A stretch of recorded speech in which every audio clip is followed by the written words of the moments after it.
going on there, jerk faces? It's your boy Andy, and you're watching Nocturnal Transmissions, brought to you by the Circle of Jerks podcast. It's a conversation you could be having during the day, but having at night.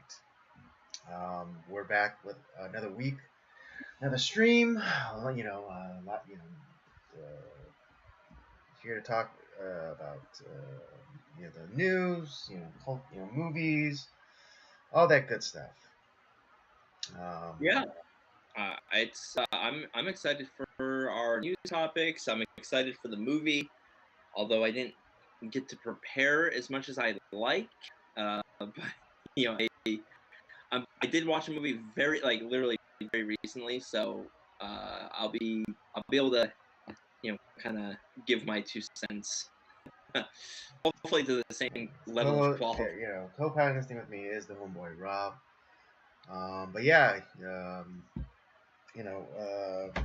Lots of news to talk about.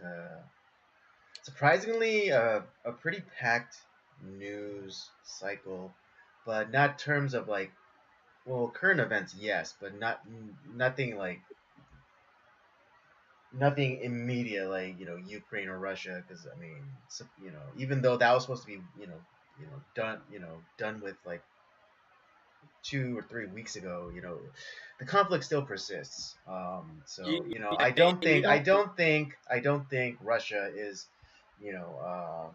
is as capable as a lot of people gave it credit for, but also maybe perhaps neither is Ukraine all that defenseless.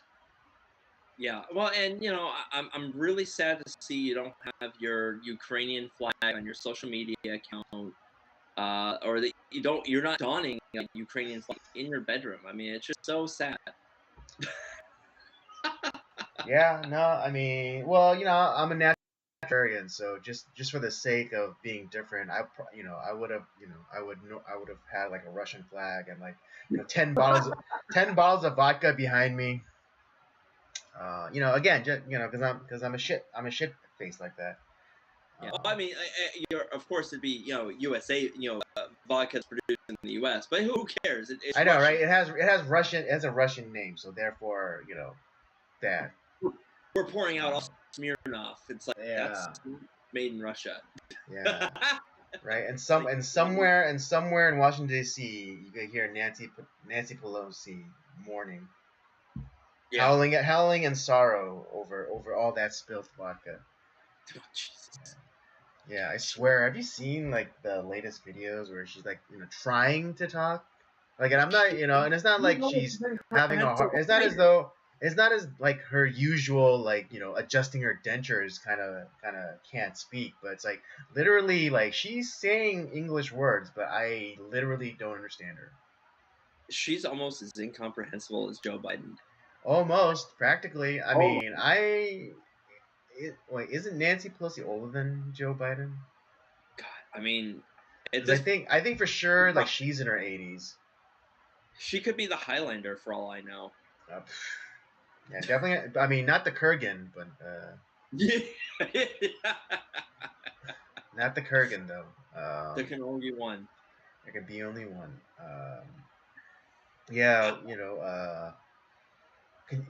Well, for our movie review this week, we are continuing our theme of martial arts march, and we will be reviewing, maybe a seldomly known movie. It's a Korean movie from 2004 called Fighter in the Wind. Korean title is 바람의 파이터. Yeah. It's a biopic about about this Korean guy who kind of goes and helps found a school of karate known as Kyokushin. Helps to found a karate fighting system, right, known as Kyokushin. An interesting fact. I don't want to spoil it; it's too good. But we'll leave that for the movie review. Yeah, we'll leave that for the movie review. But that'll be fun to talk about. It's a very interesting movie at the very least. Right. Yes. It does kind of have that you know, the Hollywood treatment, so to speak. It By is definitely of its time. It definitely screams. well, I'm I just meant like it's very much of like this movie's like based on true story, not like this is a true story, like where they try to get as many as the facts correct as It's possible. about as true as Ip Man was. Yeah, exactly. Where Who cares? That's not but the who point. but who cares? Yeah, right. Like we're I mean, because well, usually with history stuff, we're kind of sticklers, but for this one though, for biopics, we're fairly lenient I was on the entertained. history aspect. But Where well, do you, I mean, what was it? I was gonna say where do you want to start for tonight? Right. I mean, yeah, because we do kind of have like, I mean, despite the two titles, we because that's how I usually do it. Two titles for two news topics, but we do kind of have a lot of things to talk about. So, anyways, let's just start off with the laptop from hell. So Yeah, for for those those of you unaware, in 2020, a laptop surfaced. That was alleged to be, at the time, alleged to be owned by Hunter Biden, Joe Biden's son. And on it were what was a treasure trove of, of emails and personal pictures um, that were at the time labeled as, everything in the book, like, oh, this is fake, this is doctor, this is Russian disinformation. if they Um, wrote a movie about this, let's say this was like in a spy film of some sort, mhm. it's like this is too Hollywood for Hollywood. But the reality is that everything that was on that laptop, which is what came out now, is that now it's been verified 100% true. But back in 2020, it was stuffed down the memory holes. Like, no, it's Russian propaganda, Right, yeah, Russian disinformation. right, right, and then what was it? Biden touted like like 50 plus, former, intelligence people came out and said like, oh no, this is for sure Russian, misinformation. And of course, Um, the media said nil about it on right, pretty yeah, much and it's every. like, yeah, and even like all of like the legacy media, and even like, I'm talking print here too. I mean, New York Post. save for one, yeah, New York Post. They were essentially eliminated from the internet for that duration while that article was up. Well, no, I was gonna say like every publication, save for the New York Post, was all on the bandwagon of calling in misinformation, and for some reason, these rags weren't doing their fundamental task of investigating to see whether or not the claims are true. Because Well, back in the because that was back in the day. That's the point of an independent media was. It's for to verify things and to do some actual investigating. and to do journalism, because that's the whole. That's what you're supposed to do. You're supposed to investigate. You're supposed to look for facts, gather quotes, kind of like Right, do figure out what. interviews, do a little probing, tap us, some sources. I mean, not in the way that they, kind of like how CNN and MSNBC do, where like, oh, like Anonymous source an said. anonymous source told me that, that that Donald Trump likes Blumpkins, Well, that's just Don Lemon and Brian or Stelter. yeah, or an anonymous source says, what is it? Donald Trump had a torture chamber put in the White House to torture puppies and kittens. Yeah, that's Um, just Don Lemon and Brian Stelter in the bathroom talking. Those are the anonymous sources. right. But yeah, now that New York Times, the newspaper of record, comes out and says like, yes, it's true that this was Hunter's laptop, and there were compromising things found on it. And so all of a sudden now it's like, oh yeah, now it's real. But and it's and so here's the thing. and it's funny because 2 years ago all we were asking for is just you know uh, for the media to do their job and to hold instead of walking hand in hand with the government, to hold them accountable. And that's all we were asking for. And even at the time, I was willing to suspend a judgment until more information came out. But then the more that the legacy media, kind of poo-pooed it, the more I was inclined to believe it, even without corroborating evidence. Yeah, and a lot of people that are saying now that, like, had I known about this, had the media talked about this, I wouldn't have voted for Biden. And it's like, yeah, it's like, well, here's the thing though, there was, like, I mean, the big tech and the legacy media pretty much stuffed the news on it. Um, and so of course it's like that was the whole point, because they wanted to hide all that information, all this damaging information on Joe Biden. And now it's come out. It's like, well, okay, that's great that you're now verifying that this is true, but it's too late.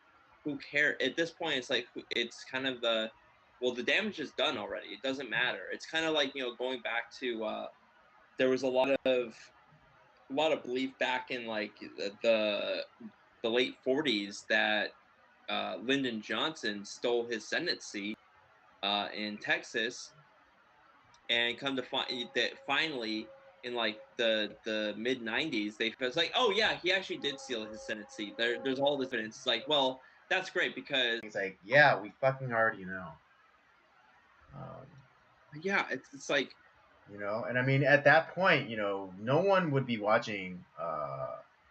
No one would be watching the Weather Channel if something like that happened, and yet, people, are still, glued to their seats, watching CNN as though like they're gonna tell us, or still have subscriptions to the New York Times, thinking like, oh, this time they're gonna, this time they're telling us the truth. I mean, even think about the most recent thing right now with Russia and Ukraine. It's just like, especially, and this doesn't, it's not just for people on the left, because I mean, I think those people are just like, those really true believers are just like too far gone. But people on the right who know that these legacy media corporations, are not their friends, and like they'll lie straight to their face, without hesitation. And so, they take everything on face value with the Russian Ukraine stuff. So it's like, yeah. They're lying about a lot of this other stuff, but they're definitely going to tell the truth about this. It's like, no, they're not.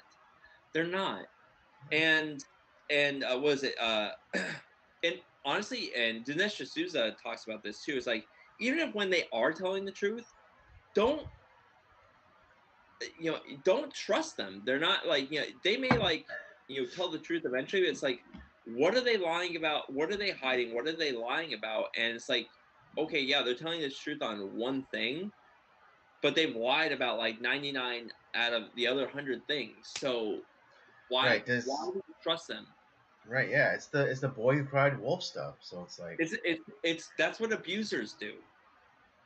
You're people who are buying into legacy media, they are being abused, and they say, oh no, but this time they're telling the truth. This time, it's like, no, they're not. They're not telling you the truth.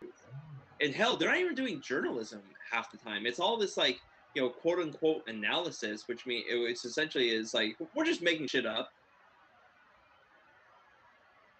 They're just doing a much more well-funded version of what we're doing. It's like, yeah. So,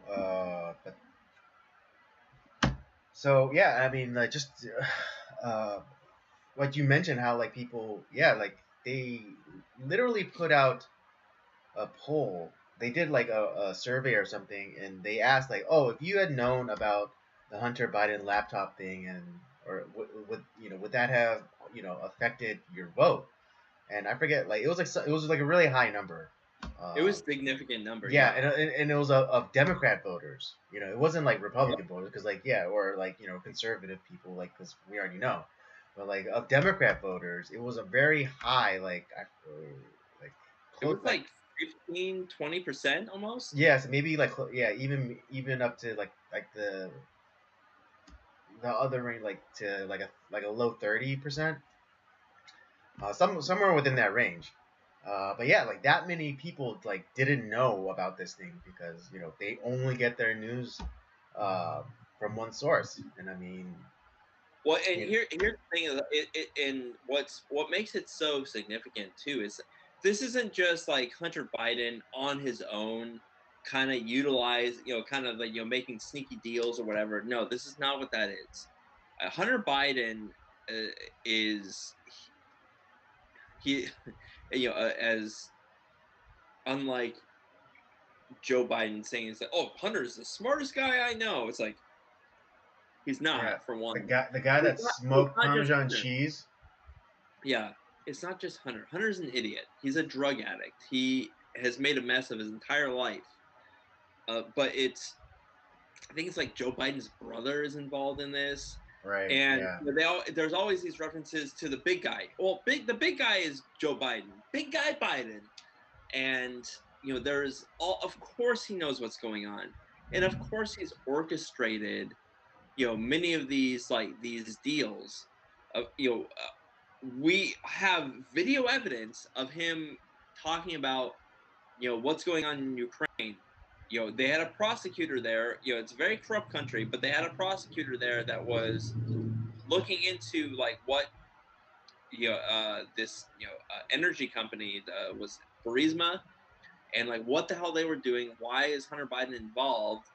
And Biden, using the leverage of his office at the time, uh, he's saying like, well, if you don't fire this guy, you don't get U.S. funds. And it's like, well, shit, they fired the guy. It's like he on camera he's like everyone's clapping and celebrating that. It's like that. Right. Yeah. I mean, I don't know if you'll be able to find it, but like if you go, like if you maybe on like some of the other video hosting sites like BitChute or Rumble or Odyssey, but yeah, I forget what it was, but this was after he had already left office, I believe. And he was talking about this. Joe What he Joe was Biden, yeah, yeah, he was like giving, like he was at some forum, and like he was regaling the crowd with some anecdote. Yeah, and he basically said, yeah, we told the government, hey, stop the prosecutor from investigating the company that my son is working at, or we're gonna hold back, this billion, or I forget, like $1 billion worth of aid to Ukraine, and and to quote Joe Biden, and son of a bitch, he called me back in 30 minutes, and he fired that guy. Yeah. And it's just like, they're like openly flaunting that their corruption. They're openly flaunting it. And they did the same thing in China. I mean, there was no investigation there because it's like China's Right, like more than will. China is way more than willing. It's like, oh yeah, we'll give money to It's like, but then now they have leverage over you. It's like, oh right, and even in like Russia too, because what was it, like the former Moscow mayor's wife gave him like $3 million for some yeah, reason. Um, So doesn't make yeah, and any. then everyone forgets. Even I forgot for a little bit, but Tony Bobolinsky, like he came out and confirmed, like yes, That's right. he came out on like, oh, the wicked Fox News, and with awful and evil Tucker Carlson, that yes, the big guy that they're referencing in the emails is Joe Biden, and that yes, Hunter did introduce him to, um, his supposed like business partners.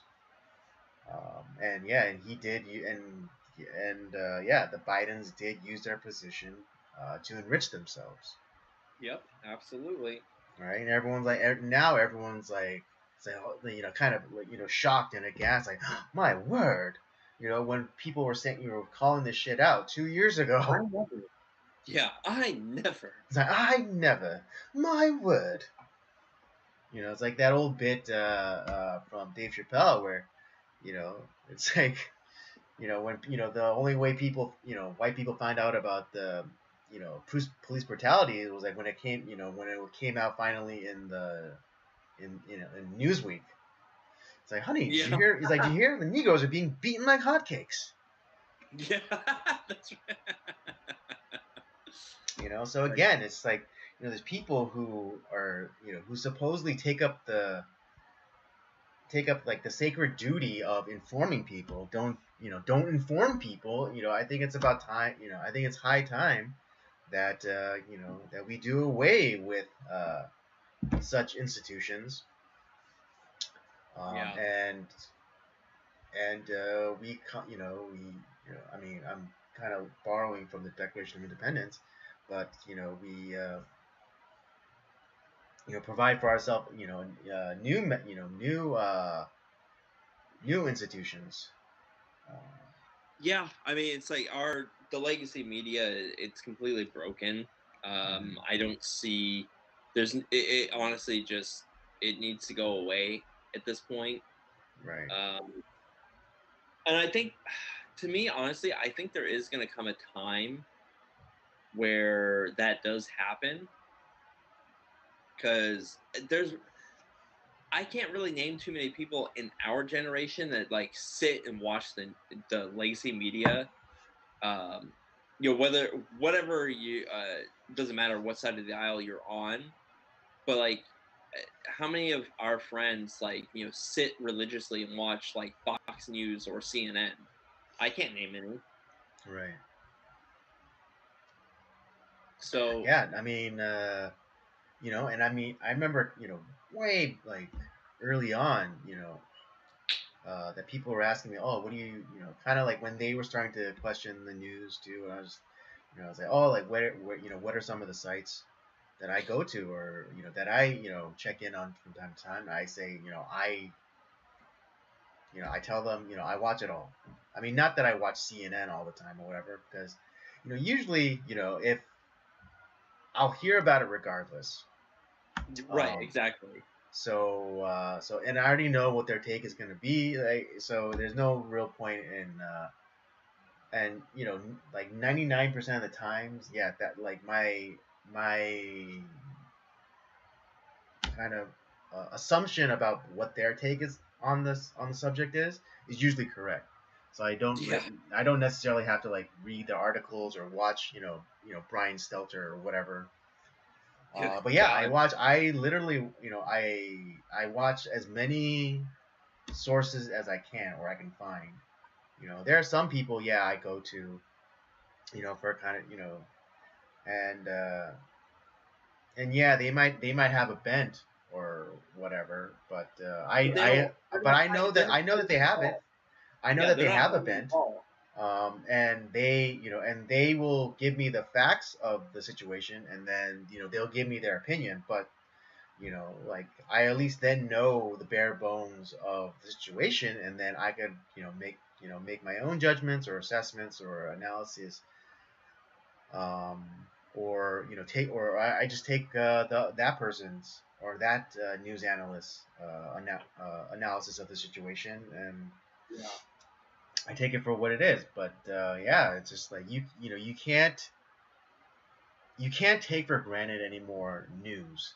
It's not as though, because I mean, so many of the protections that were put into place to protect us from propaganda are gone now. I bet a lot of people don't even know that there was a bill that specifically made it illegal for the government to like directly propagandize to us through the news. But now like that's gone, and that That's gone forever. Yeah, that's gone forever. I think it was repealed during Obama, or like it expired around Obama's time. Yeah, and it's I But mean yeah, now it's like, yeah, now the federal government can directly propagandize to the American people. and now to be honest, like there was always like going back into the past and looking at like news, there was at least some sure theater when it came to to the news. Like they gave the theater of some objective journalism, but when you actually like dig deeper, it's like, oh god, they're like, it's crap there too. It's just, but it's like it's not as crappy. It's whereas like now it's just like it's so out in the open. It's Right? been Yeah, like it's everyone. definitely since like 2008, probably like when Obama came into office, and just like the bootlicking that CNN and a lot of these you know news organizations gave us like, he was scandal free. The worst thing he did, he wore a tan suit. Oh god, it was so terrible they wore that tan suit. Right, that's right. Even though like they, totally disregard like all the drone strikes and Yeah. Fast and Furious. Um, But then you what have a else? guy that exposes Obama's kind of his game plan in Dinesh D'Souza, and where does he end up going? Like the moment that he even like goes outside the law and like one little one where it's like it's technically a slap on the wrist for anyone else who does this, or it's not even a problem. Uh, because he gave a little bit too much money into this campaign, his friend's campaign, who lost anyway, so it didn't really actually matter. But we're gonna throw you in prison, Right, you know, yeah, that, because he said mean things about Obama. That's crazy. yeah. That's what we're dealing with. So yeah, that's what we're dealing with, and yeah. So even now, people like still kind of come up to me and ask, like, oh, like where do you get your like news from? I say everywhere. You know, Everywhere. you have to. Well, You a lot of you cannot take. I mean, before, because it was like news was like so regulated or whatever. It's like, yeah, you could have like, yeah, like, now just to double back a little bit, when you're talking about, like the nostalgia of like the good old days with, old Uncle Walt, Walter Cronkite, giving us, the straight news or whatever. Those days are gone. Even though we now know that, Walter Cronkite was a fucking communist. Um, yeah, yeah. but Our parents' generation might not appreciate that, but yeah, that's exactly what it was. yeah, I mean, he was a But fucking at least commie. that like this is what I talk about. At least it was the theater of objective journalism. Yeah, but then was it actually even journalism? It's True. I mean, you're right, but I'm just saying it's like, but at least it gave the theater of it. right. But I mean, yeah, then it's like, it's just nostalgia, and again, nostalgia is, longing for what never was. Um, but yeah, I mean, because but back then there were so many protections, placed on the news that it was better than what we have now for sure. Um, You know what's crazy though is that even like because you and I are both pretty big proponents of you know alternative news sites. Not because like these are people that are actually doing some damn journalism for once. mhm. Um, but even like the guys that I would say that were more left leaning, that kind of to give you a little bit of balance, so you kind of find like the middle point where the truth is. Mhm. Even those guys were like, yeah, the left has just gone crazy, and I don't want to be on that side anymore.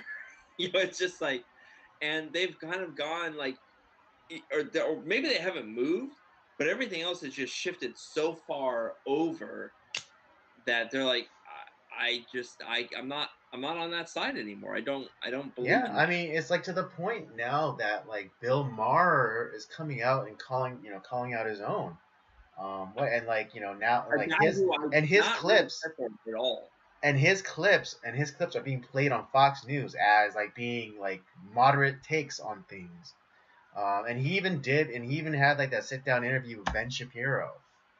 I mean, yeah, I know Ben Shapiro's been on his show a bunch of times and everything, but like this is him That going on to like the the opposing side's turf. that that's crazy to think about. I would have, 5 years ago, that would have never happened. Yeah, I mean, now nowadays it's like it's no longer like the paradigm of like the left and right, red team, blue team is like that's completely gone now. And we have It's the we same kind of we're thing. and like yeah, like the like there's no such thing as sides or even like what is it, the ideological compass or whatever, that those things no longer mean anything. Um, this entire world, we're reforming everything, and it's become more like a patchwork. Um, It feels like strange alliances are happening all the time now. this feels like we're in some like kind of like strange like revolution Mm. that we're fighting for sanity essentially. I mean that's and the people who have some sort of, I don't like Bill Maher at all. I think Mm. he is I don't agree with him on nearly anything. Yeah, But you know what? he's a degenerate piece of shit. But he's more sane than like some of the crazy socialist left. I mean, Yeah. so it's kind of weird, like how like even like back in the days of like the Cold War, there were people who were like, yeah, I'm a this or I'm a that, but I don't like communism, so we're gonna team up and get rid of this shit because this is awful. And we're kind of in the same thing now because communism has reared its head in our country, and we're fighting to get rid of that now. I mean, we're in like this weird like cold red revolution in our country. Yeah. Well, I mean, it's not it's like this is fourth like generational warfare. It's no longer like it's no longer kinetic where you need to like store up weapons and and train people. Like those, I think that kind of, at least that kind of conflict is kind of kind of an anachronism. Now, And but now like the weapon of choice is memes, like literally, yeah, literally memes. you know what? Because it cuts through all the bullshit and just like this is the point, like and that's why I think those stickers, those Biden stickers that you see on gas pumps are so effective because it's just like They're huge. because it cuts through all the bullshit and it's like yeah, the problem is this, and it's like Biden pointing with the caption saying like I did this, pointing to the pointing to the price indicator. And now we got the Hunter Biden stickers. Like the gas prices are higher than me. Right, exactly. And so it's just like and that's the yeah, and even like as kind of terrible or as chaotic as it's made it, but like the democratization of even news is beneficial to us at least, because now like whatever bullshit narrative that mainstream media tries to put out, we're immediately able to counter it with our own information, and are more actually and more effective information, because again we you know we you know we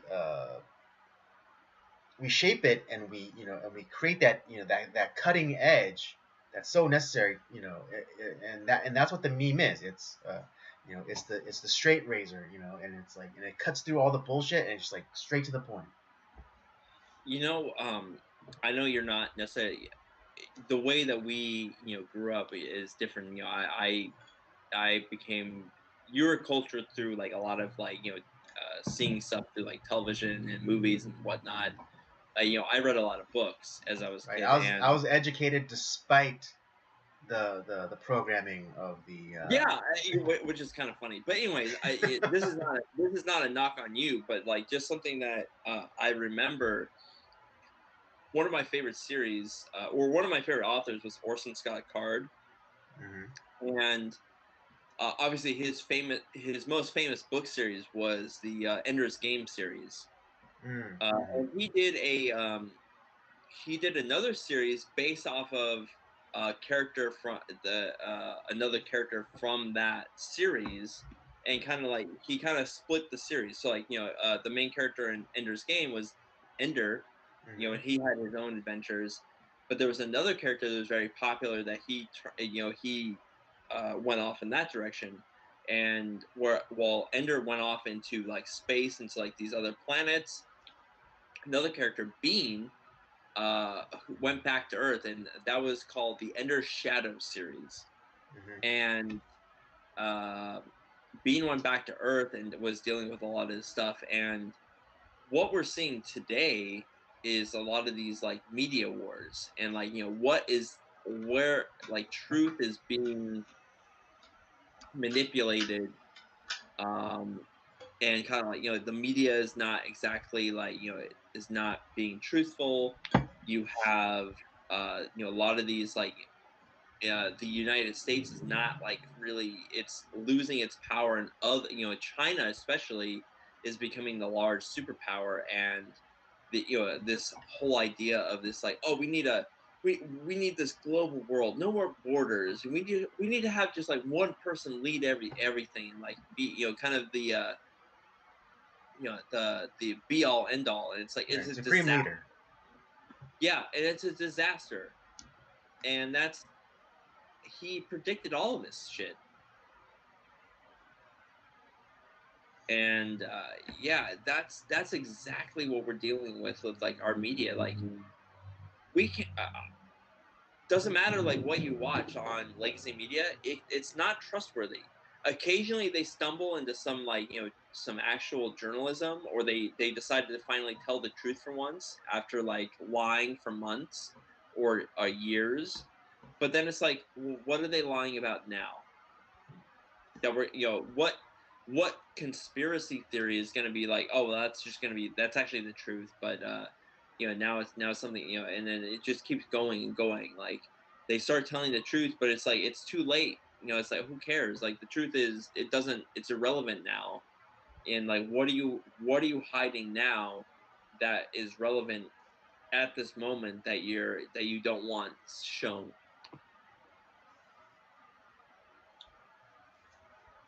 Right, and yeah, and be very wary of when they do start making like or actually reporting on stuff. It's usually mean like they're done with that story, and even with like this Hunter Biden stuff, I think they might even be ready to demo Joe Biden's presidency.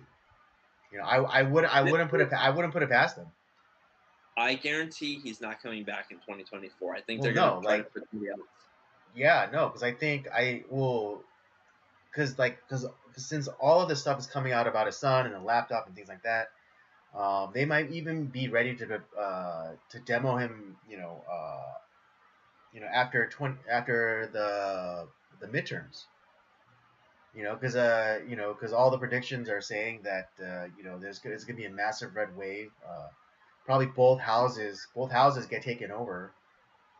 And And now if that it doesn't mean that we should be complacent, but yeah, that's definitely what everyone's seeing. Yeah, and I mean, if that does come to pass, and I mean, and if we're able to get rid of all the rhinos, or at least a good portion of the rhinos, then we could actually see an actual impeachment of Joe Biden. That's actually the one thing that I'm starting to see, where like a lot of the rhinos are starting to go away. Like I think because a lot of people on our side are tired of that. Oh yeah, I mean, like just like with the whole like Lindsey Graham thing when he was like basically saying like, oh yeah, someone needs to go and assassinate Putin. It's just like everyone's like, what the fuck are you doing? All right, I mean, Lindsey Graham, he gained a lot of credit on our side, even though yeah, he's like the rhino's rhino, but He's the worst. and he got some credit for when he like stood up for Kavanaugh and things like that, and when he and all that stuff. But now like he in a single tweet, like he didn't have a good what was it? He didn't keep his finger on the pulse, so he didn't know His like what. So he didn't know like what his his constituency wanted. his voting record is horrible.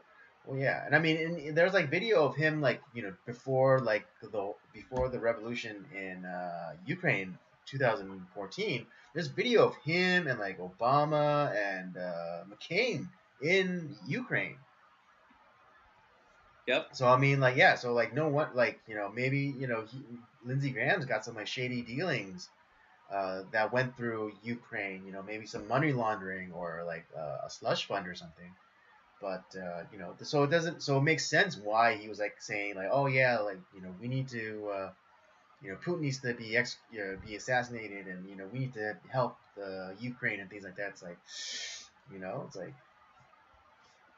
So I think I think you may have some bodies buried in Ukraine, Lindsey Graham, that you don't want found. Yeah, it wouldn't surprise me. Like that guy is just one of the worst. I mean, he proposes to be like, oh, I'm a conservative. It's like, no, but you're not. When it comes time that you Lindsey vote Graham's on a fag. that's significant that would actually like be conservative, you're gone. Yeah, Lindsey Graham's a homo. Like I'm calling it. When have you ever seen a picture of Lindsey Graham and his wife? Never. And just like the way that he talks, it's very effeminate, and like yeah, it could be just like all like kind of classy like Southern gentleman or whatever, but it's like there's also like homos that talk like that too. Yeah. Maybe he drinks a lot of mint juleps. I don't know. Yeah, again, homo. I've never had a mint julep. Neither have I. Yeah, but I do drink Kentucky bourbon, so that's the closest thing I could Though I guess I mean the drink of my choice there would probably be if I'm really going for it would be like a mint mojito. That's kind of like where I go. Yeah, so you're more of a Caribbean homo. No, I would say I'm like Bruce Campbell from Burn Notice. Like that's his drink of choice. And Okay. Bruce Campbell. Yeah, Bruce Campbell's a homo. Oh my god, that is okay. Not I'll say it. That's not a homo drink, all right. It's a homo, all right. That's a homo drink, and okay. And I love Bruce Campbell too, all right. All right, I love walking. I love Evil Dead. I love them in Army of Darkness. All right, I could say that because that's out of love. Yeah, Bruce Campbell's a homo.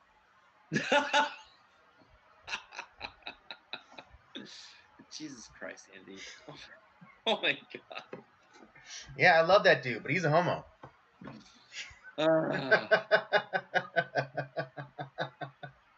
Anyways, yeah, but yeah, it's like the yeah. For those of you, again, for those of you who are vaccine damaged, that was a joke. All right, I don't know if he's a homo. I suspect because he's an actor, but yeah, it's a joke. It's a joke. All right, for those of you with vaccine damage, it's a joke.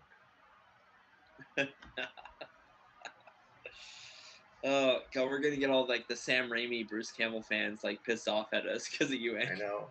Whatever. If they can't tell that I'm joking, then that's their problem. I'm just saying. Whatever. I named like all of like his most popular. All right, Evil Dead, Army of Darkness. I've seen a few episodes of Bird Notice. When he Hercules and Xena. The Man with Two Brains. I know fucking Bruce Campbell. All right. Fuck He's all great. of you. All right. Yeah, you guys don't know. All right. All right. This is how men speak. All right. This is how non-homo men speak.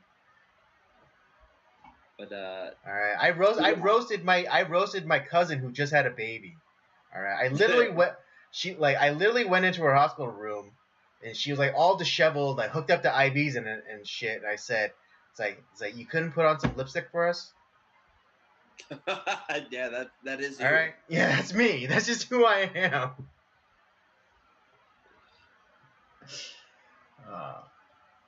But yeah, so now it's clear, like it's verified by the New York Times that it's Hunter Biden's laptop.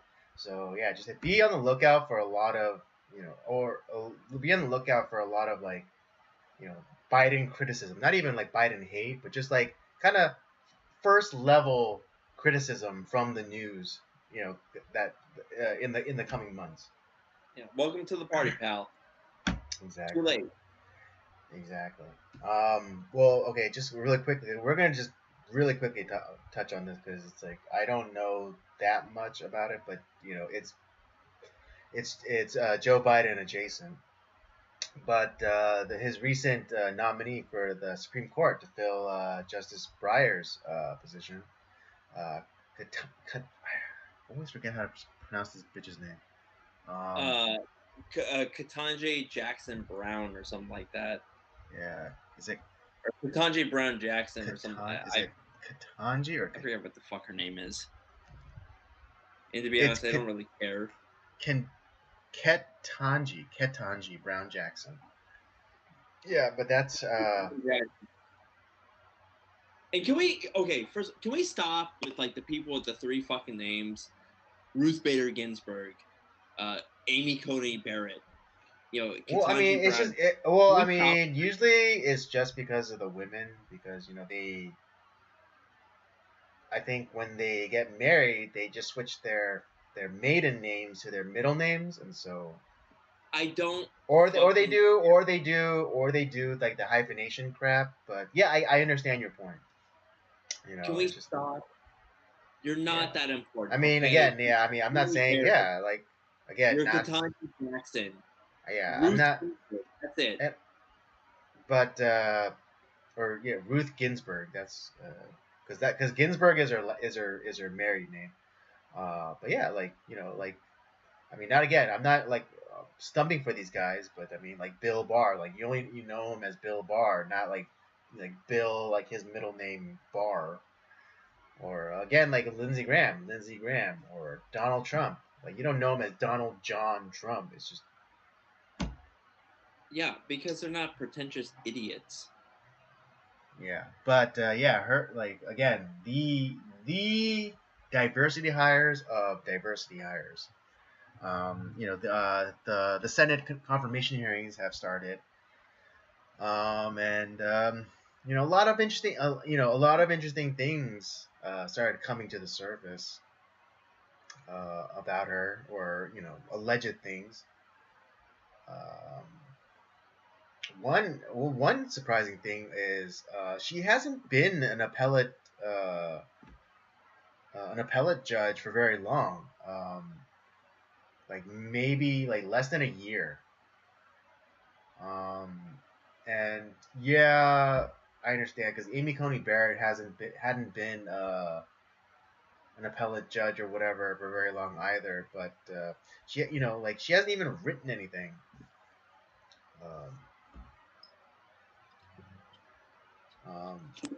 But more importantly, or more interestingly enough, is her, I guess, sentencing history. I guess we'd call it. That's a great way to put it, because she's not like she's not a dummy. I'll say yeah. Like, I mean, yes, I know I said like she's a diversity hire and blah blah blah blah blah. But that doesn't mean that she's stupid. Yeah, well, and that's what makes her dangerous. She's not stupid. She's not like Yeah. another three-name person, Sonia Sotomayor. Another person that like she's Oh an idiot. yeah. Yeah, like when they were hearing the arguments for like for like the vaccine mandates. God, remind me again what stupid fucking thing she said? God, I don't. It's something with her sugar foot or whatever the fuck she has, and like she's No, just but like she like literally said something where it's just like it was like so goddamn stupid. It wasn't because of her diabetes or whatever, and like because of course this wasn't wearing a mask. Like she literally said something stupid where like pertaining to like a question that she was asking one of the plaintiff or the defendant. I forget which, but it was so goddamn stupid. I can't remember exactly what it was, but it's really retarded. Yeah. It's like one of like, you're a Supreme Court justice, you're an idiot. I'm Yeah. smarter than you. Exactly. But yeah, it's like it's specifically had to do with pedos, and particularly the light sentencing that she has she has been sentencing uh, you know pedos at below the federal standard. Yeah, Like not even way like below. not even like the minimum. Like she's like going below the minimum. Well, and what's crazy about that, because the way that her rulings are, Yeah, it's her like, rationale is he wasn't doing any harm. He was just collecting child pornography. Just like I collect bottle caps. It's like it's like, what? No. yeah, it's just like kind of like, did you really just say that? Like, oh, it's not as like he was making it. It's just like, oh, okay, so then you can't get any, like it's like it'd be like back in Prohibition days where it's like, oh, he was just buying moonshine, he wasn't making it. Yeah. Well. Yeah. But it's. I would say, to be honest, I wouldn't necessarily go with that comparison, but it's just more like, it's I know, like, but well, it's just like it's like the most like apt thing possible because like both things are illegal, but like you're saying that the mere acquisition of the material true. is less than the production of it. Yeah, it's like, well, what was he doing with that? Like, it's just, you don't just go, like, to be honest, we talked about this before. It's like, you don't just go one day. It's like, you know what? I want to watch a 4-year-old get fucked on video. You Yeah, don't. yeah. It's like what? It's like I've been hearing about this thing called like panda eyes on 5-year-olds, and I'm really interested in that. It's like, oh. Oh God, I just wanted to throw up a little bit. I know. I felt gross just saying that shit.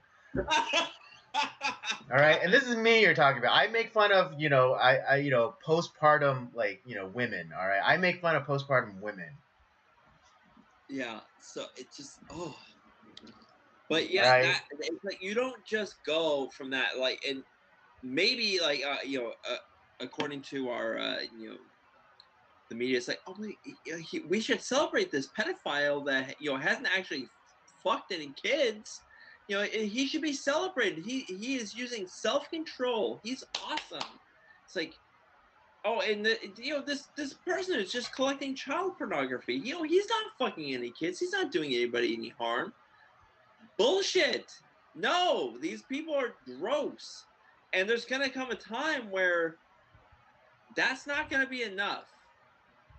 Yeah, no, I mean it's like this, like escalation. I mean, And you are pouring money into the industry that is allowing where to somebody that is actually doing those things to kids. That person is funding that. That's bad too. Even if he's not doing it himself, he's right. still Even if they're not right. Even if they're not paying money for it, right? This mere like consumption is what's driving You the are production. participating it doesn't matter, money or not, you are Well, participating. that's what I'm saying. Like if like like if you go on the dark web and you're somehow able to get it for free or whatever, and just like download it from this place, then like I mean, people are saying like, oh yeah, someone's like downloading again, so like that's a metric of consumption. So like, oh yeah, so people want this stuff, so therefore we have to make more of it. Yeah. And so like it doesn't matter like if like I know as in in the past I complained about like, oh, eyeballs don't pay the bills or whatever, but it's just like in this case like It kind of does. it kind of does. Eyeballs kind of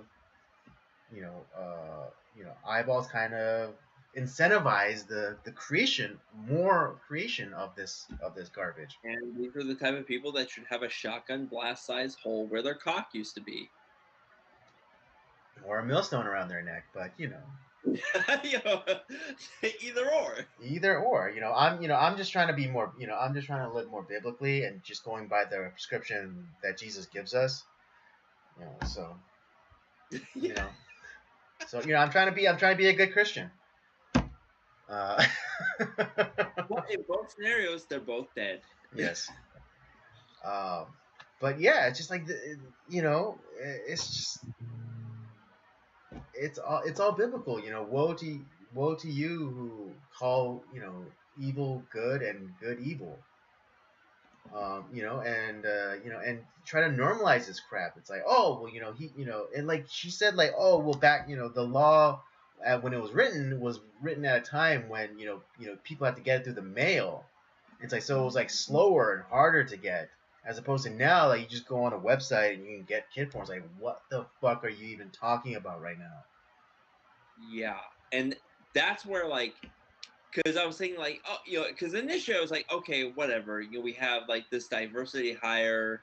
It's not going to really affect the court in any way. Right. Yeah. But I don't want this information that's come out. It's like, that's scary having someone like that with that mentality in, because this is another step in where pedophilia gets normalized. Right. I mean, it's like and it's already on it's already like the snowball's already going down the mountain. What was it like?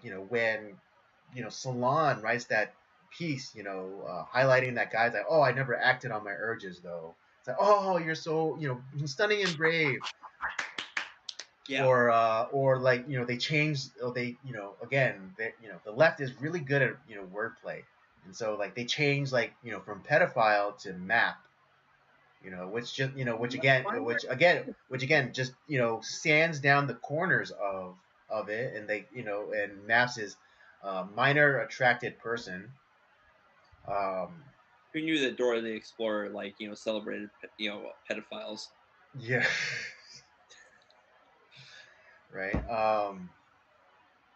And so yeah, and I was the same way as Rob, where or at least initially, where it's like, okay, it's Joe Biden gets a SCOTUS pick, but they're just gonna fill it with some lefty who and Breyer was already kind of progressive, and so our thinking was it's not gonna change up the makeup of the Supreme Court, and if the Republicans or the right went against this, it would just be an unnecessary wound for us, because then it's just like, and it's just then it's just the right is against this black woman or whatever. So exactly. Initially my thinking was just like like the Republicans shouldn't even bother going to the Senate hearings. They should just let the Democrats poster. But then now, like hearing this crap, I was like, oh whoa, pump the brakes. And it just reminded me, like, we cannot give these motherfuckers an inch. Because I know yes, it hasn't been stopped recently,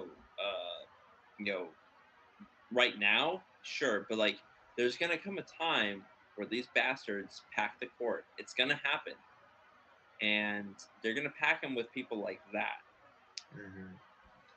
Precisely, and so yeah, it's just it's constant. You have to maintain. You have to maintain constant vigilance. It sucks, but that's the cost. That's the price of freedom. But It's here, well, constant vigilance. here's where like, and this is also sorry, to bring up Dinesh again, but he brought up a good point where it's like, okay, you want to pack the court, you want to put like another like 7 people on there. Okay, we're gonna put 37, so that way it takes you 100 years to like gain back superiority of the court. It's like it sounds stupid, but it's just like okay, he is all for like stop playing ball with these people. You make actual like legitimate threats again, to stop these people, and we have to get rid of these rhino terrible politicians that like that they say that they're on our side, but they're not. It's like in essence, like screw those people, get them out of office, hire vote in people who are actually for it doesn't matter like what side they're on, but they're actually for the country, America. They want the country to succeed. And there's people on that say that they're on our side who are definitely not. And I can't think of anybody on the left who's on our side. But Yeah, yeah, no, I mean like consistently because right now, Bill Maher's kind of an ally, but who knows what's gonna happen? Who knows what's gonna happen next year? Or right now, Caitlyn Jenner is kind of an ally to the right, but like who knows? No, Who knows he's how? not. I know. I mean, He's not on our side. I know. And I know. Okay, just let me. I know. All right, just relax. Like I know right now he's kind of like on our side, like because he had like that that hot take about like having the balls to stand up for women's sports or whatever. So like the kind of like the level one kind of Republican conservative is like okay yeah, but like next year he might say something stupid and like that goes against like what he said the previous year. So we constantly again we have to maintain vigilance. Yeah, but it's just like, man, I don't like I said I don't know a whole bunch about like every like case she's done, but I do, that stuff concerns the hell out of me. And having somebody like that in the Supreme Court, now unfortunately, what's going to happen? She's going to get picked. That's what I. There's not going to be a strong enough opposition on our side, unfortunately, um, that they're gonna. I'll be shocked, and honestly, I'll be happy if I'm proven wrong. But I know she's gonna kind of just glide right through. It's not there. There's gonna be zero opposition, almost zero opposition, and we're gonna let a person, not necessarily a pedophile themselves, but they definitely help A pedophiles. pedophile and enabler. Yeah, exactly. And that's just a slippery slope that like, because eventually we're gonna get, I'm telling you, they're gonna. It's not gonna happen now, but it's gonna happen sometime within our lifetime where that you get like some crazy leftist who's gonna pack the court. They're just gonna fuck it. We're just gonna do it. Uh, damn the torpedoes, and we're gonna get a lot of these, you know, pedo enablers, and a lot of those laws are gonna die down, and pedophilia is gonna become normalized. Just something we've been talking about for a long time. It's hasn't happened yet, but we are at that summit. Yeah, no, we're late stage empire for sure. Call back to Stefan Molyneux, but also surprisingly enough, feminist scholar Camilla Paglia. Yeah. Because she actually did a talk where she was talking about like how even though that she herself identifies as a lesbian and things like that, she's like she recognizes that civilizations that that normalize or embrace you know like homosexuality and pedophilia and transgenderism.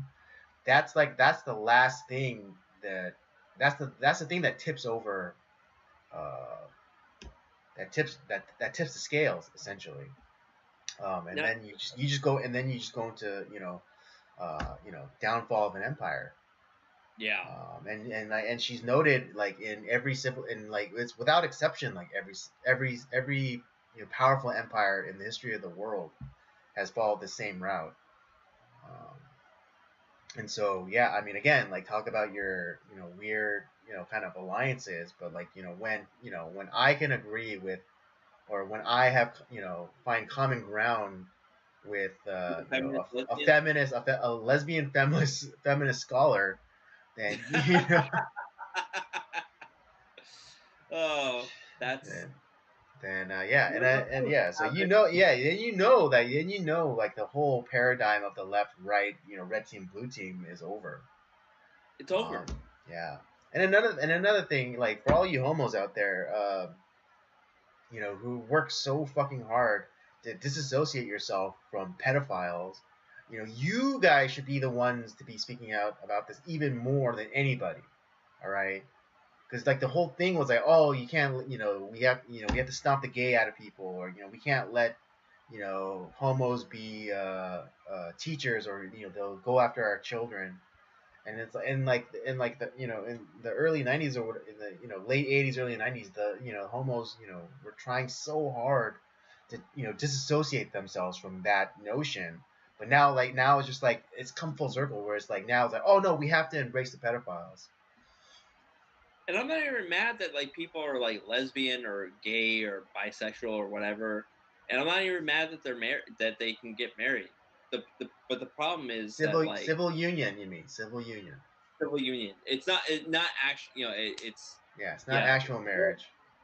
It's not an actual marriage, but whatever. Like Dave Rubin can pump his husband's ass all he wants, but he'll never make a baby.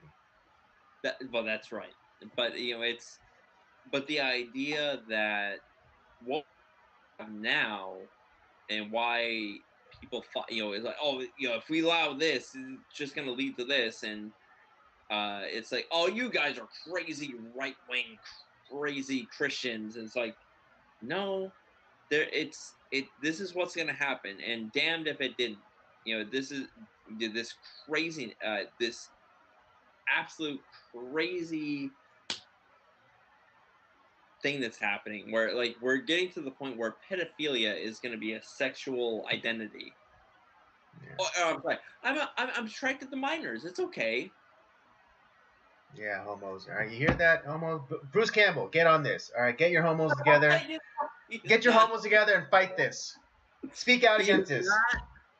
Homosexual. It's a bit, Robert. It's a bit. It's just funny. It's just funny to say, all right? God, I forgot you got the vaccine. You're vaccine damaged. You're vaccine damaged. I'm not. Oh my god. Good fucking god. It's a joke, Robert. Come on. I'm doing a bit. That's right. Homosexual Bruce Campbell, like, get on this, all right? Yes, get on it. Get your other homos together, all right? Start speaking out against this. God, we're gonna get so much hate from the Sam Raimi fans. I'm the one that always wants the hate mail, all right? Yeah. I'm the one that's always courting the hate comments. Hey, you know what? If you have hate comments, I'm all for it. You watch the whole episode and you decide that you need to leave a hate comment. That's exactly. Fine with me. Yeah. Either way, I win. We'll probably respond too.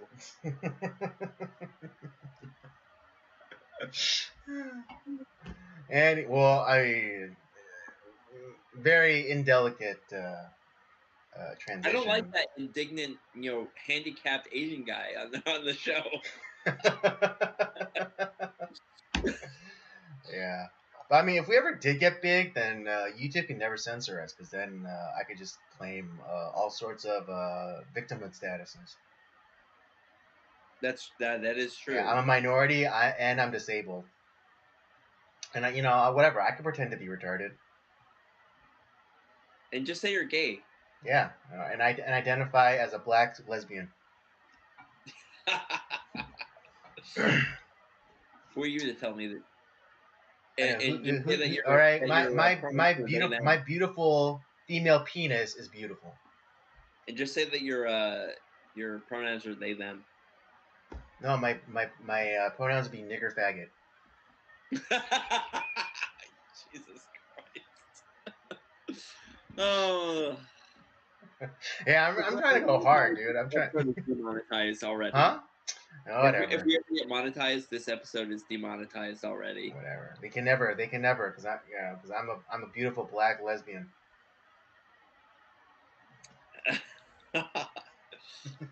Well, anyways, speaking of identifying, lately, there's like that, there's that big kerfluffle about Leah Thomas, formerly Will Thomas. Okay, first of all, his name is not Leah. He is Will Thomas, who pretends to be a woman. Okay. All right. Anyways, but for the sake of I get your fucking point, but for the sake of expediency, I'm just gonna say Leah. But I will be using the masculine pronoun of he, him. They see that's how they get you. It's like we are pretending, Andy. No, I just explained myself that I'm doing it for the sake of expediency. All right. That's how they get you. Whatever. All right. Then fine. Then they have to use my fucking pronouns of nigger faggot. All right. All right. Work for me. Yeah, I'm not saying you, but I'm just saying if they're gonna again, I for expediency's sake. All right. Yeah, fine. If you want, I'll just say Will Thomas. Thank you. Because I understand the argument. Because once you start using their words, blah blah blah blah blah blah blah. Another one of the few things that Jordan Peterson has gotten correct. Yes, despite my problems with him, that was the one thing. Yes, he is correct about. So Will Thomas, pretending to be Leah Thomas, has been crushing it. In the female swimming. Surprise. Yeah, surprise. 462 in men's swimming to #1 in women. Exactly. Right. That's why men are superior to women. Because we're just great at everything. We're just great at everything, including being women. But yeah, he's been crushing it. Setting records in the women's category. Even though he could, he would have been 400. He was 400th or whatever in the men's field. But he just all of a sudden decided I'm a woman now and I'm gonna swim against these. Even though I have the benefit of going through puberty and developing as a man, I'm gonna say that I'm a woman and then I'm gonna crush all these biological women. And crush their spirits for the rest of their lives. That's one narrative, and for some reason, I would be expecting more people coming out against this. I would think more the girls, in swimming would come out and condemn this, but they haven't. Surprisingly, and and I just remember why they haven't, and it's because they're women. Women aren't. Don't bite my head off. How just dare yet. you, Andy? How dare you? All right, but generally speaking, women are non-confrontational, and so they're not gonna rock the boat. They're not gonna say anything that'll get them into trouble or get them on the bad side of anybody, for that matter. So it's not surprising that that a lot of girls are coming out and coming out against this. And I'd say like as upsetting as it is to me, it's like, why should I care? If these women are not, angry enough, or they're not fed up enough to, risk, and like the whole idea about them like risking their scholarships to speak out or whatever is like, fuck it then be damned. Like, if I am not going to even be able to, compete fairly, to even have a chance to, you know, uh, to further my career in swimming, or or even get a chance to get a scholarship, in a sport that, I've dedicated my life to, then what is the point of me throwing my support behind it? If you are not going to be outraged, what is my outrage going to do? And in a sense, I do agree with you because I don't give two craps about women's sports like at all. Like, I don't care. I don't watch Yeah. softball. I don't watch Yeah, women's basketball. and it's the men's sports that subsidizes the women's sports, anyways. I don't care about women's soccer. Um, and the thing is, I don't care about women's sports. That's not why I make the argument I do. But what because it's being shoved down our throats, stuff like this. Oh, we need to celebrate this, this guy, Will Thomas, who was calling himself Leah, and he's a woman because he says he is. No, I'm not gonna.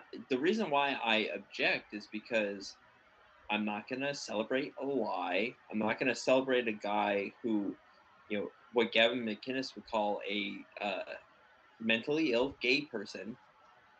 I'm Well, not I mean, gonna. that's like saying a double negative. Yeah, well, But but again, that's a discussion for a different time. yeah, that's. I'm not gonna celebrate someone who. I'm not gonna celebrate someone's mental illness. If you really, if you're, I, I, I, I don't empathize, but like I'm sad because there. I think it is a real condition, like where people like they're concerned about like their body, like they don't feel like they're a man. They think they're a woman, or a woman who thinks they're a man. There's something wrong with your brain. And it could be a condition of like the way you grew up, or something that happened to you, Yeah, and trauma. yeah, some sort of trauma, and that's sad. But you know what? Like, you need to go and work on that. Like, talk to some sort of therapist or something. But I'm not gonna sit there and like acknowledge your insanity and say like, oh, and not only acknowledge it, I'm definitely not gonna celebrate it. And this is one of this is why, like, I no, I'm not gonna. This guy, first of all, he's a man. His name is not Leah, it's Will. He has a bigger Adam's apple than I do. And Yeah, me while too. I mean, it's kind of hidden under my beard, but yeah, like. now I don't care about the sports aspect, but like, I'm not gonna celebrate some guy's mental illness. And Right. I the mean, it's just like we wouldn't indulge in like retarded guys saying, "I'm the king of the world," and it's like, "Oh yeah, you're the king of the world," all the time. yeah, like, I'm the king. Yeah, no, it's not gonna. I'm not gonna do that. Like, you are not. You're who your name is Will. You are a man, and you're not good at men's swimming. You're okay. You're better than me, but you're not good. It's just not. Yeah. It's just, to be Yeah, honest. and it's just like, and it leads to, that leads to another thing about like this whole like, oh well, I just felt different, I just felt like I didn't belong in this body. It's like, well, what does it feel like to be a woman? Or Well, like, or alternatively, what does it feel like to be a man? If you can convincingly express to me what that means, then I might let you have it. But like, You notice how that only, you notice how it only goes one way, sports wise. You don't see any woman becoming a man. Supposedly becoming a man going into men's sports doesn't right? happen. Yeah, no, of course not. It's never. It never. Show me the woman that goes and like transitions and goes through the testosterone replacement and da da da and starts crushing it in what's it Football. like football or They become a lineman in football. It's not gonna happen. who goes through the transition, goes through the hormones, and becomes like a 300-pound linebacker. Show me that transition. All right, then we could talk about Leah. It's like, okay, well, maybe I'm wrong. All right. Show me that. But then again, then we're asking for what we're just asking what the left is doing, and we're looking for the exception to the rule, because that's what all of this is. It's they're always taking the exception and trying to making it the rule. But again, like if the women aren't pissed off enough to cause a stink and to, if again, pardon the turn of phrase here, but if the women aren't willing to put their balls on the anvil, then I don't care. Yeah, like I said, I don't care about the sports aspect of it. I really don't, because I have no interest in women's sports at all. But the thing that concerns me is that we have these people who have mental issues, like they are mental disorders. The mental disorders, and there's an industry, there's a whole medical industry that is preying on these people, because you think that you're a whole medical industry that's preying on these people on their mental illness. People are, you're a man who thinks they're a woman. You have gender dysphoria, therefore you should transition. So like all these doctors who get money or get kickbacks from the hormone manufacturers, or making money off the booking the surgical suites, and and so on and so forth. Yeah, it's like this it's disgusting, because this is literally all for money. You have therapists and doctors who are providing drugs for hundreds of dollars a pop, and then you have surgeons who are mutilating, hacking off cocks for men, or for women, like hacking off beautiful breasts. All right, beautiful breasts. And doing skin grafts to create a fake penis. It's just, what the fuck. Now there is a like a bigger, you can kind of sort of come back from like the women trying to turn into men. It's not quite, you can kind of still be a woman, although it does mess up your whole deal. But with like the men who hack off their cocks, there's no coming back forever. It's gone forever. And you it's should look up Walter Heyer. Yeah. Heyer. He's someone who transitioned. He was a man who transitioned to be a woman and then transitioned back. But he describes it like the doctor said he could, like, they could attach something, but it basically just be for show. It wouldn't be functional. Yeah, his Snoopy's gone, as he said. Yeah. And the thing is that the other thing is, what people don't realize is that you are literally creating an open wound in your body. It doesn't. Yeah, at least the men just transitioning to be women. Yeah, and what they don't realize is that you're creating a. Yeah, I mean, the body cannot abide an opening. It'll like whatever opening there is, it'll constantly try to close it. And so like you have to live the rest of your life with like a tube of toothpaste, in your crotch. And you have to constantly be flushing out that area so it doesn't stink. Dude, and even doing that, it doesn't work. Exactly, because again, your body cannot abide an opening. Like your skin will never allow it there to be just an opening in your skin.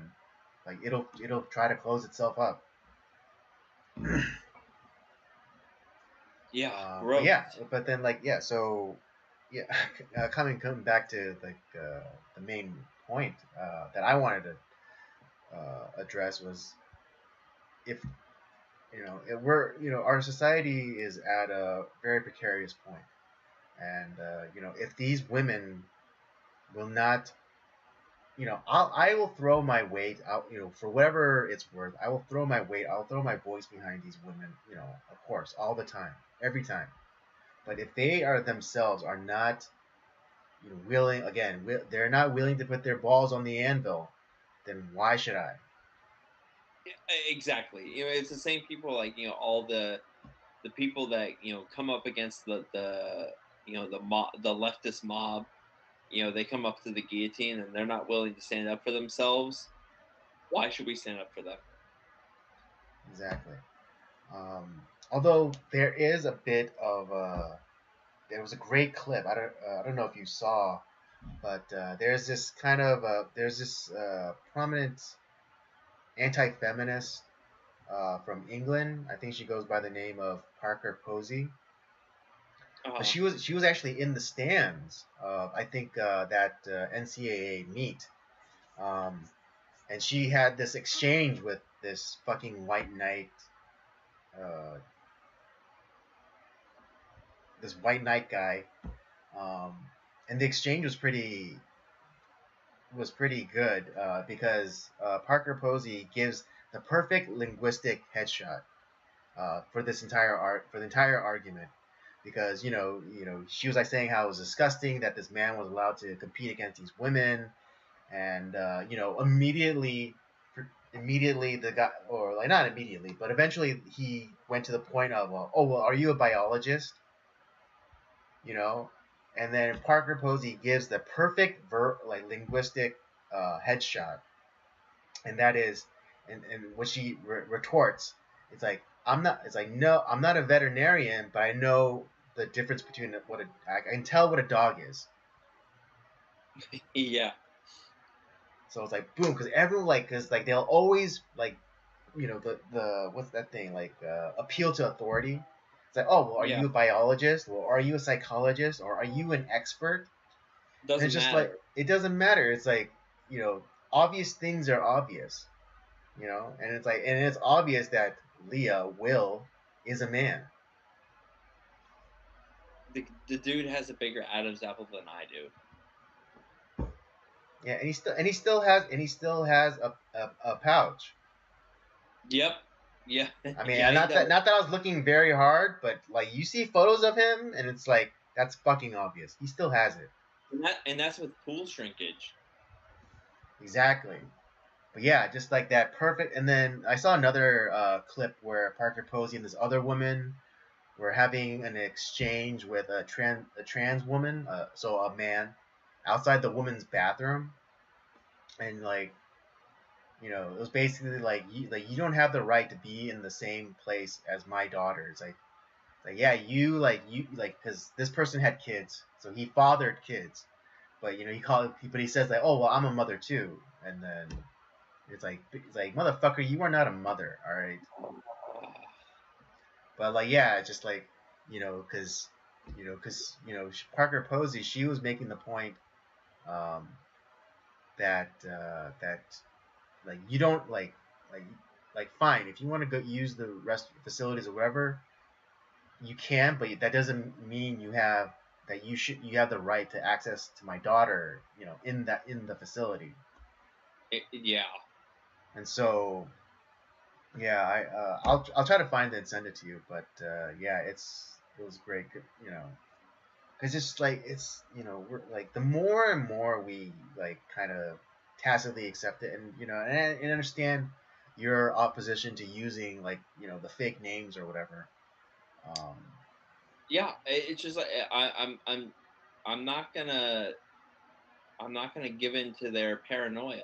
It's not that's not your name. yeah, Your or like name's not they're Your either Will. like you're not Or gonna Joy. you don't play into their lunacy, don't play into their fraud, don't just don't play what is it? I don't know if it's Sun Tzu, but the greatest victory is the battle not fought. Exactly. And so and like you engaging with them is them winning. So it's like oh call me, it's like call me Leah. It's like, oh no, Will, your name is Will. Yeah, you're a man. You're a man. You got a cock. Yeah, just like your name is not Caitlyn. You're Bruce Jenner. Okay. Right. Or like You know. or like fine. If you want to be Caitlyn, then you have to give up all of the achievements of Bruce. You cannot ride those coattails. You cannot say that you're the you want like that Caitlyn won like 7 gold medals in 1970 whatever. You have to be Caitlyn. You have no achievements. You're not an athlete. Yeah, you're not an athlete. You have no achievements. But even then, it's like, no, your name is Bruce. Okay, you're not a woman. Right, right, right. Yeah. No Again, matter this is how in like, my scenario. It's like if you really want to be Caitlyn, then you have to give everything up of Bruce. Like you can't even have his bank account anymore. You can't own any of the land that is in the name of Bruce Jenner. you're not Max Power. You're Homer Simpson. Yeah, but there you go. And there's your and I know it's like an hour and a half into the stream, and there's your uh, uh, Simpsons reference for the stream. Yeah. But that's So really all I have to say about that. Like, I think you and I are almost like right at the same point. Like, we both don't give two craps about women's sports. But I think it's important to go against this stuff, not because men are competing in women's sports, but it's like I'm not gonna celebrate or look at. Yeah, I'm not gonna acknowledge a lie. That's not. You're not a woman. You're a man. right. I mean, yeah. I mean, this and again, this is classic Orwell. It's like it's not enough. It's like the whole scene with what is it? Is it Winston? Winston Smith? Well, basically the protagonist of the story, and like he's being tortured by whatever government agency, and he has to he can't and like the question is like how many fingers do you see, Winston? And like he's holding you know the interrogator's holding up 4, but he has to say 5.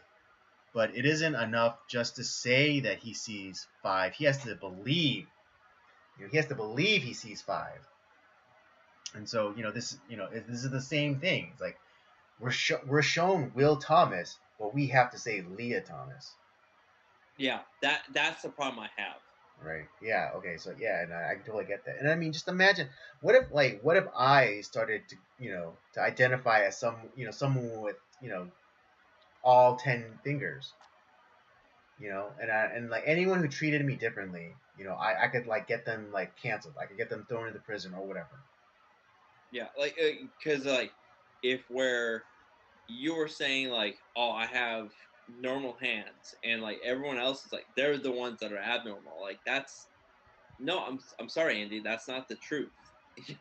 It's just we're not all gonna like melt down our hands with acid to be like Yeah, but you. again, it doesn't even matter that if you guys did, but it's like you have to acknowledge, like, again, it's not about the words. It's about the corruption of one's mind and beliefs to the point Yeah, that they actually believe this stuff.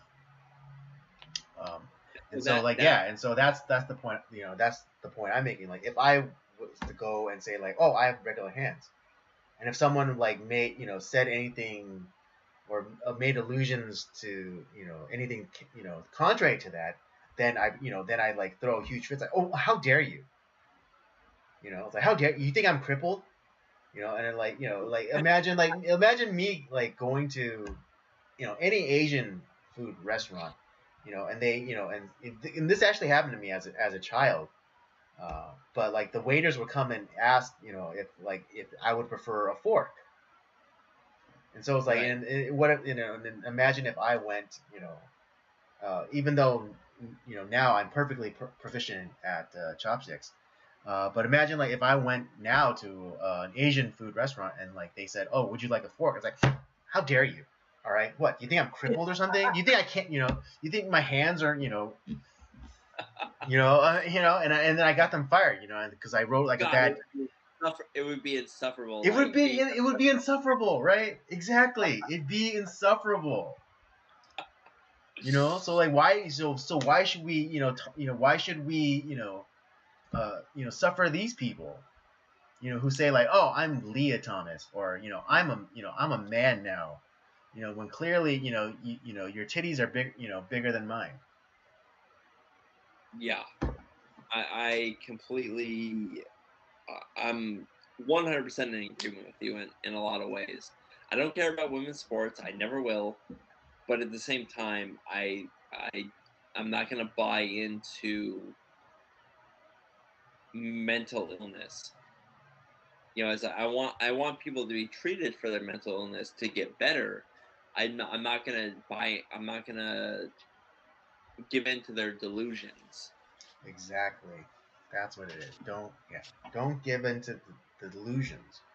Because not only does it not help, it makes us. It doesn't help them, but it ruins the people that don't have that problem. Exactly. I mean, because what is it? It just incentivize people to do the same thing. It's like, oh, because this person gets all this attention because they do this thing, and so and that's why the rates of transgenderism is all such a uptick, especially amongst girls, because they see this they see these girls who say that they're women, or that they say that they're men, get all the attention. Exactly. And so and in that way, women, they're followers in that way. Women have like a natural tendency to follow. Again, generally speaking, not all. Hashtag not all. All right. But yeah, that's all I got to say about that. And that would brings us that concludes all of the news topics that we had scheduled. So what that means. Time for the movie review. Thank God. Yeah. Why don't you do the synopsis, and I'm gonna use this as a bathroom break. All right, bathroom break for Rob while I read the synopsis. Yeah. All right. Yeah, just to remind y'all, the movie we'll be reviewing tonight is Fighter in the Wind. In Korean, 바람의 파이터. Came out in 2004. Starring Yang Dong-guen, Masaya Kato, Jung Do-hong, Aya Hirayama, Chung Tae-woo. Here's the synopsis. Karate competitor Yeung-eui goes to Japan after World War II to become a fighter pilot, but found a different path instead. He goes across the country to defeat martial artists and develop his own famous karate style, Kyokushin. Yeah, this came out in 2004. Obviously a Korean release. This based based loosely on a historical figure. There was an actual person. Uh, what's the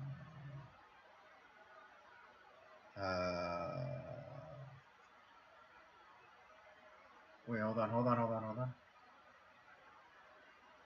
Okay. So the Wind Fighter, or I always like a lot of the plays I've seen, like Fighter in the Wind, um, depends on whatever English translation you see. Hmm. It's a biopic of this guy. The name that we see in the movie, like his name is like Bedal, Hmm. but that's not actually the name of the guy. Yeah, the historical figure. Right, His name is but well, the last name is still the same. But right, it's just Troy. yeah. But I forget what his real name was. His real name is Um Young-eui. Yeung-eui. Yeah. Yeah. So, but that's not, so obviously they changed his name. He is a guy that he was a Korean guy that sorry um that Yeah, he they kicked the asses of all these Japanese people. yeah, and they make mention of like that he is essentially like a Korean guy that's doing what like Musashi Miyamoto did, the great Hmm. swordsman in Japanese lore, where he's just going around and like kind of destroying the all the all the established martial arts groups. Hmm. And in a lot of ways, like so if you've ever watched like the Samurai trilogy with Toshiro Mifune, there's a lot of those aspects in this film. There's a lot of aspects of Sanshiro Sugata, which is Kurosawa's first film in this.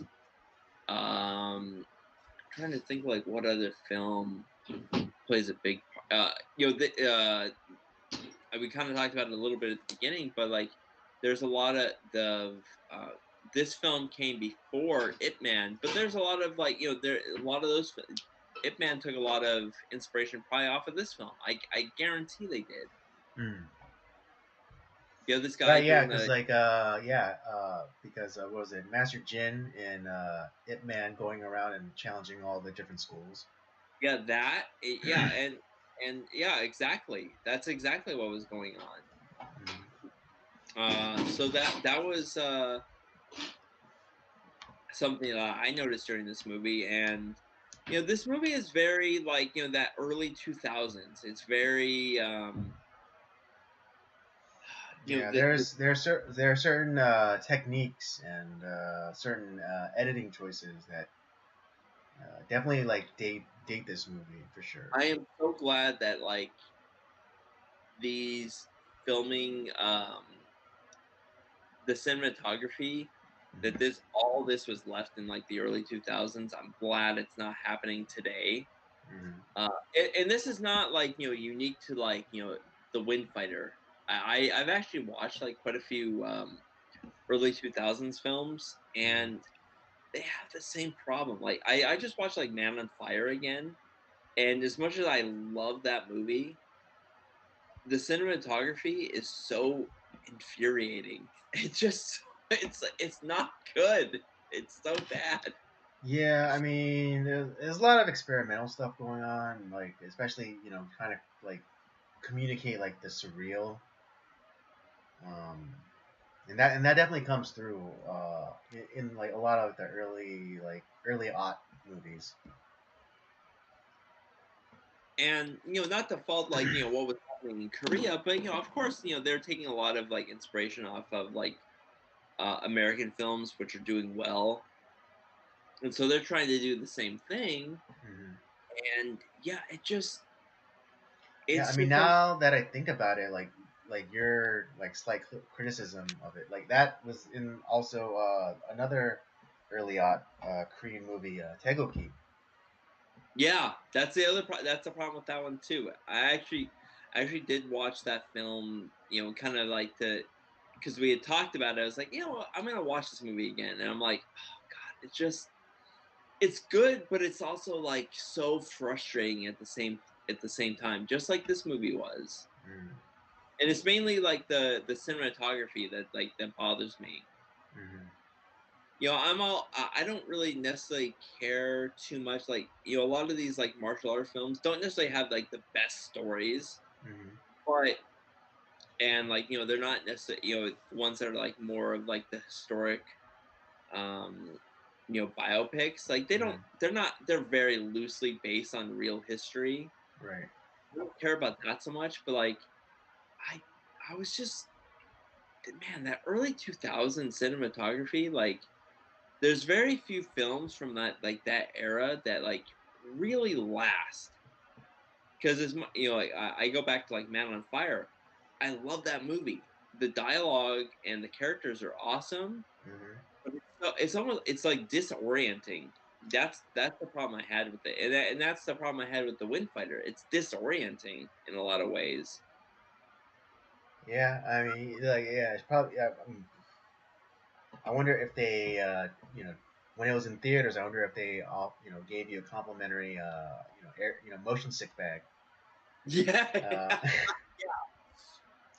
um, yeah, I'm gonna admit right away that this wasn't like my favorite movie. Um, Not just because of some of the cinematography choices, but also some of like the editing choices, and some of the story telling, or some of the decisions in the storytelling, I didn't care for. Just right off the bat, I want uh, I'd wish they like when we're introduced to like the mentor. I wish that scene of him like training with Peda, as a young boy. I wish that happened in the beginning of the movie, as opposed to after the 30-minute mark, because it felt like it was like we were backtracking, and then also like when we are introduced to the mentor figure, like we it's like, why do I give a shit about it, or why is this guy important? It's like, oh, Ex- here's this person that we were like really fond of, but it's like, why are you introducing him uh, so late in the game? Like, if you had shown that scene from the past of him, like, teaching him some of the martial arts, then, like, when he got to the point where like he was when he was in Japan and the mentor comes and saves him, then it's more significant, and it's like, Now, oh see yeah, that guy.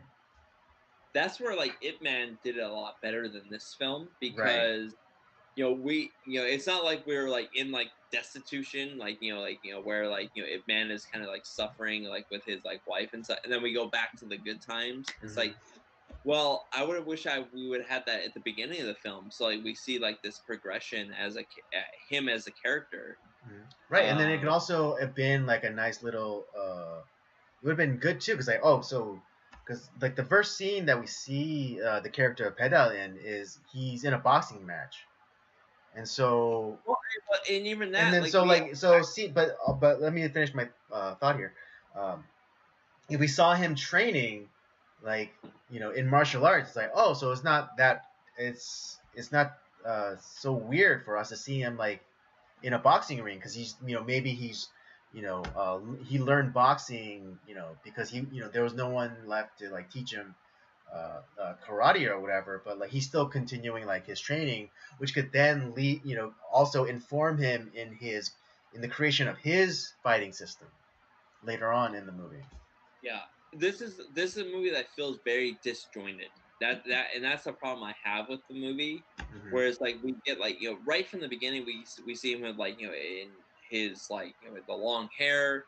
He's been training a lot. He has he's getting ready to fight like his this Japanese guy. And it was okay, okay great. So we're kind of there, and then it kind of like cuts back to like the past. Like he's boxing, and Hmm. then it cuts like right from there. Like he gets like the flyer to become a pilot, and then it cuts for like like 4 or 5 years later, and he is trying to become he's working to become a pilot with like and he's fighting with like the guy who ends up becoming his friend, and then we jump to like the end of the war, so it's like another like 3 or 4 years, and so like, it so early on in the movie, and this is like within the first like 30-40 minutes, where it cuts from like all these like different time periods, and then we get all like the characters, per se, but it's just, yeah, it's this is a movie that could have been edited better. And I looked at like something like another Korean movie from like right around the same time period. You look at like something like Memories of Murder, by Jung Bung Ho. It's not as disorienting. Like it's edited actually very well, and you're extremely invested. This movie feels like it's the Korean director, who I forget his name. It feels like he's trying to do what is popular in America at that time, which is fine. I understand why he's trying to do it that way, but that doesn't necessarily make a good movie. And there's very few movies from that time period that are Korean American or whatever that are classics. I mean, I can probably name on my hand movies from that time period that are like are standouts, that are like awesome movies.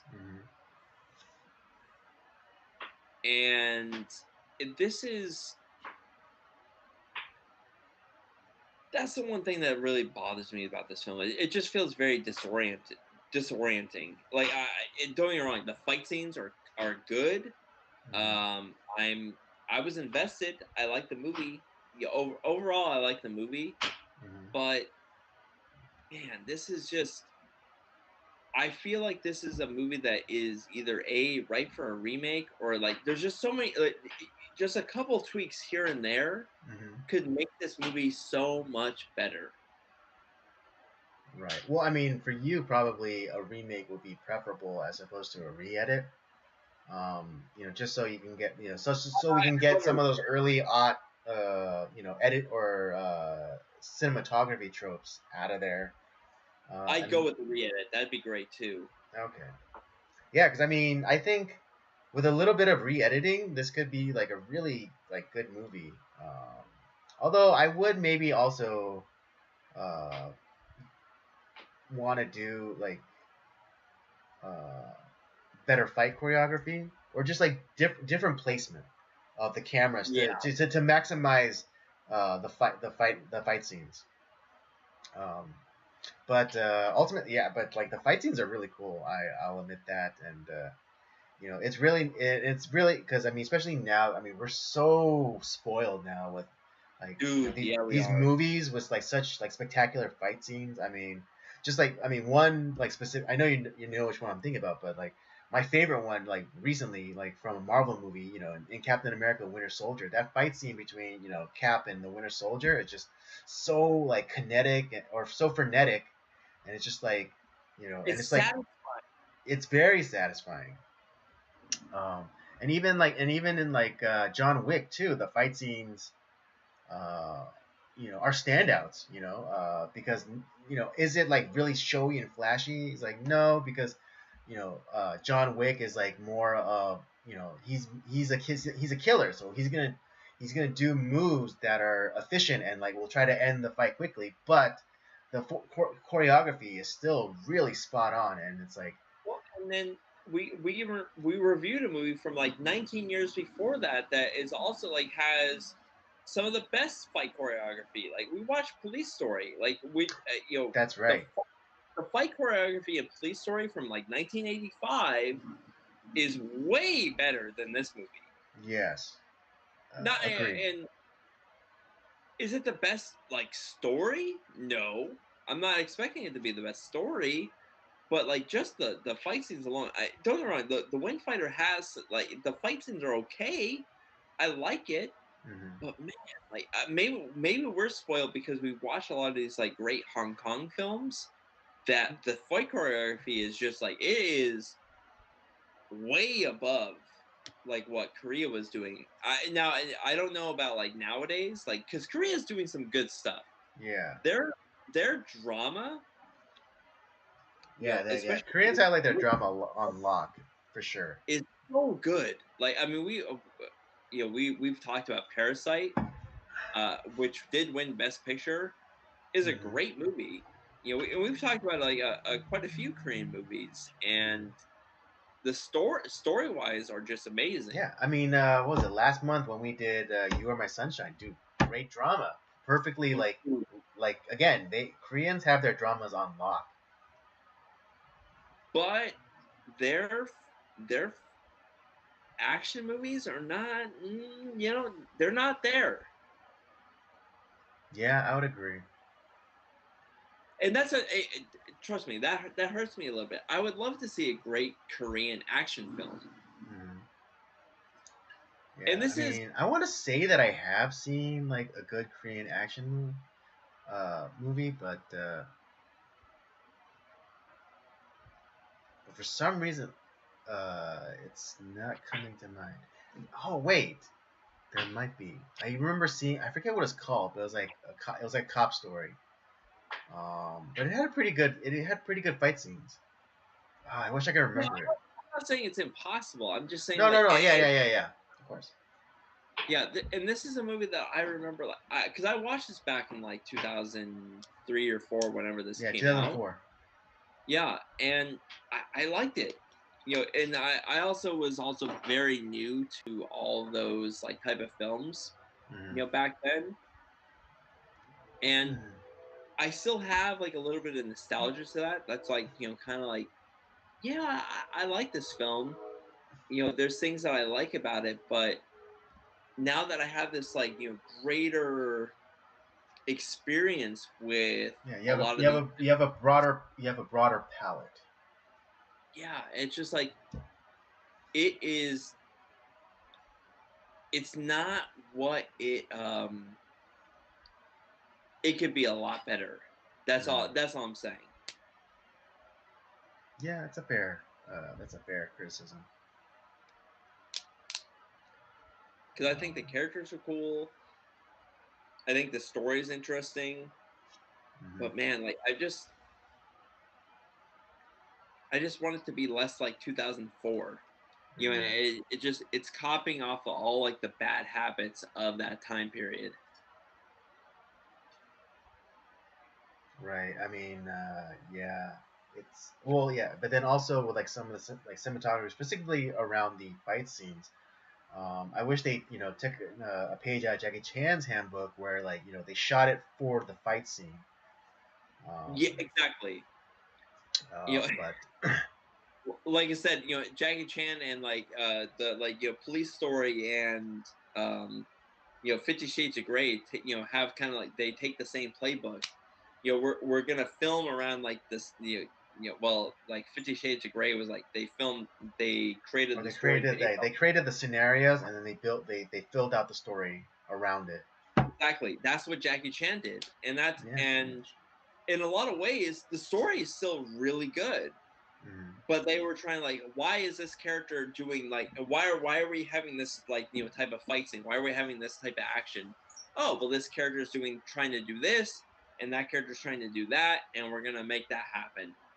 And it's mm, like is that it's so backwards to think like that. mm-hmm. But he created good movies doing it that Right. way. Yeah, it's like he almost like reverse engineered, uh, like movies. It's like it's like he's like, oh, what'd be cool, if I jump from this, this from the eighth story of this shopping mall, and I slid down this pole to Dude, and then to catch the bad guy.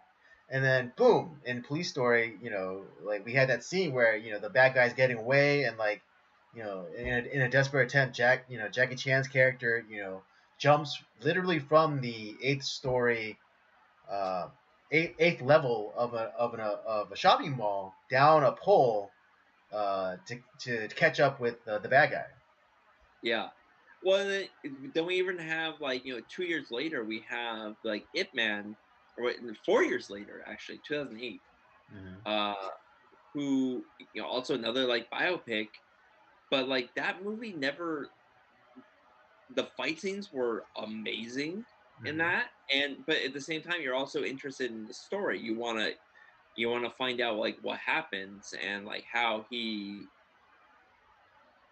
you know, characters are developing and changing, and there's a reason behind like all like the action, similar to Police Story. And Hmm. this movie just felt like it was just so. While I enjoyed the fight scenes and I enjoyed the story, I just almost feel like it was just it didn't. None of the movie felt like it matched to each other very Hmm. well. Right. It's the I was the interesting fact I was holding on to. Um, if you watch this movie and the main character Peta, if you didn't immediately think Ryu, then something from Street Fighter, something's wrong with you. Yeah, Uh, I totally thought that. Like yeah. it's Well, it isn't that surprising, is because the fighting style for both Ryu and Ken in Street Fighter is based off of Kyokushin yep, yep, karate, and yep. and You're and the absolutely character of Ryu is based off of one of what is it Youngi's students. Oh, is it? Yeah, or at least that's what it says on Wikipedia. That's interesting. I no, I that I didn't know that part, but I was like, I totally thought of like Ryu and Ken from Yeah, Street I mean, Fighter. yeah, exactly. Like when you see like the character Pedar with his like wild hair and his tattered gi, he's like, how could you not think of Ryu? And like the way like he kind of like did that stance where it's like kind of like like that. Like Yeah, it's so Ryu. I also thought a little bit of like Sanshiro Sugata, who also Hmm. has a very tattered gi, although that's more judo than like karate. Hmm.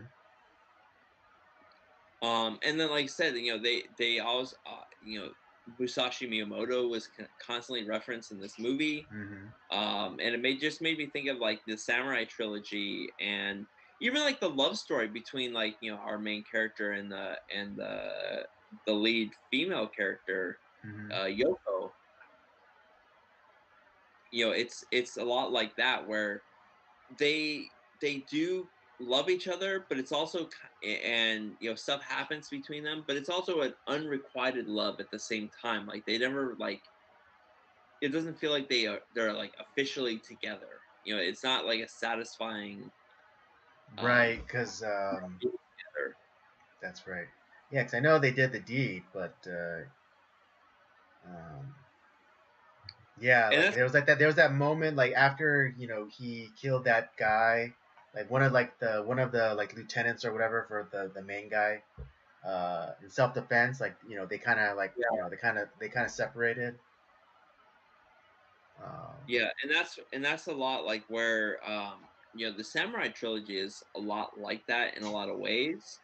Because you have this guy who is just training constantly, like he wants to be the best, he wants to beat the best, and that's his focus. And although like there is like this love between him and the main female character, it just never fully realized, which sucks because you yeah, want it to happen, but it doesn't happen, right. and because they're good for each other, but that drive to be the best is more alluring than settling down. Hmm. Hmm. Though I would maybe like what this has definitely has a little bit more action per se. uh I would God, the Samurai trilogy is really good. Well, because it has Toshiro Mifune in it, so you can't go wrong there. One of the greatest actors of all time. But yeah, it's just I don't know. I both like this film and I don't like this film at the same time. Yeah, no, I totally get that. I totally get that.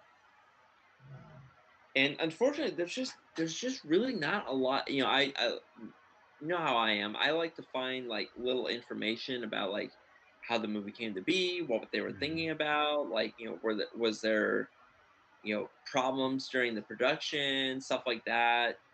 And there's just not any info on this film, unfortunately. that I Yeah. could, outside of like the observations that we made, and like I found like a lot of like, oh, this is a lot like this film. There's elements of this film, there's elements of that film. This inspired this film, like, because this is definitely an inspiration for like Ip Man. I guarantee it. Uh, Although I feel like that movie was better done. Hmm. But yeah, this is. I'm glad we watched this film. And you're right in this, because we were debating between two movies. We were debating between The Raid, Redemption, and this film. And this is definitely like this fit the bill for our theme better. Hmm. But yeah, uh, I like this more like back like when I watched it in 2004. Hmm. But knowing what I know now, it's not the best. It's good, but it's not the best. Indeed. Yeah. Yeah. That's all I have to say about Wind Fighter. Is there anything else that you wanted to? Like if we're trying to like kind of deal with the story too, it's a guy that goes from pre occupied Korea to Yeah. Post-war Korea. live in Korea, or is he like living in occupied Korea? That's the thing. Like, Well, no. Yeah. Yeah. When he's young and like the boxing scene, that's occupied Korea, and then he stows away to go to Japan to become a fighter pilot. okay, okay, And that's what then he lives, and then the rest of the movie is him living in Japan. okay. So he's the guy that like goes from like occupied Korea to living in Japan, and it's it goes to the course of like a certain part of like his life, and that's kind of it. Like it's an interesting story. It's based off of real events, although they're highly fictionalized, Or dramatized. dramatized, which is fine. I'm totally Hmm. fine with that. Hmm. But yeah, that's all I really had to say about it. Okay. Well, let's give our rating, and then we'll wrap this up. I'm gonna give this.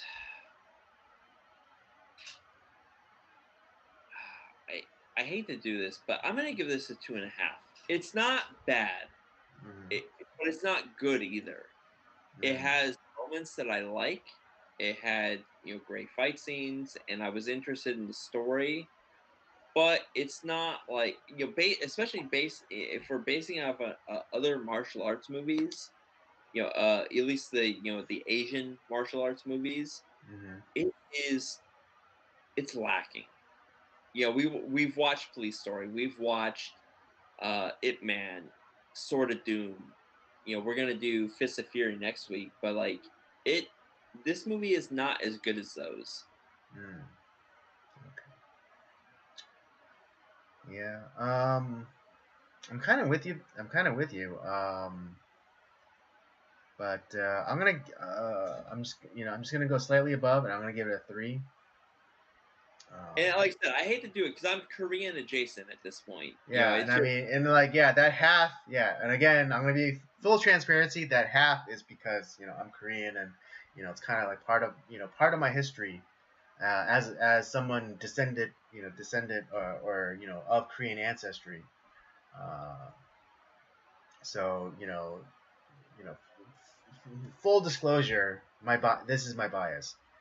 now. So that Did this movie make me want to like read more about this guy and like figure out like what he was all about? Absolutely, I definitely want to learn more about this guy. Yeah, absolutely. Yeah, What can I? especially finding out that he, or at least according to Wikipedia, he changed his name to a more Japanese sounding name. Yeah. So, like I said, I do want to learn more about the guy. I think that the story is really interesting, Hmm. um, but I don't think that this is the best movie. It's just Right. Yeah, interesting story, just not the best movie.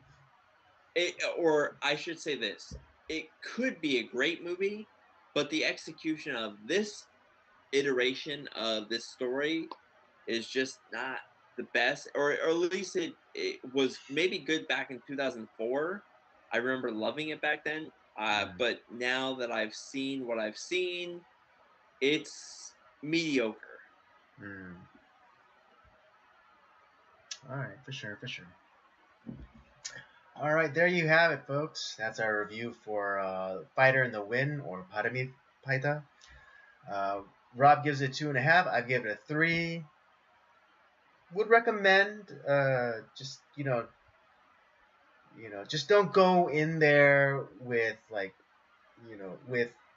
current year expectations. Yeah.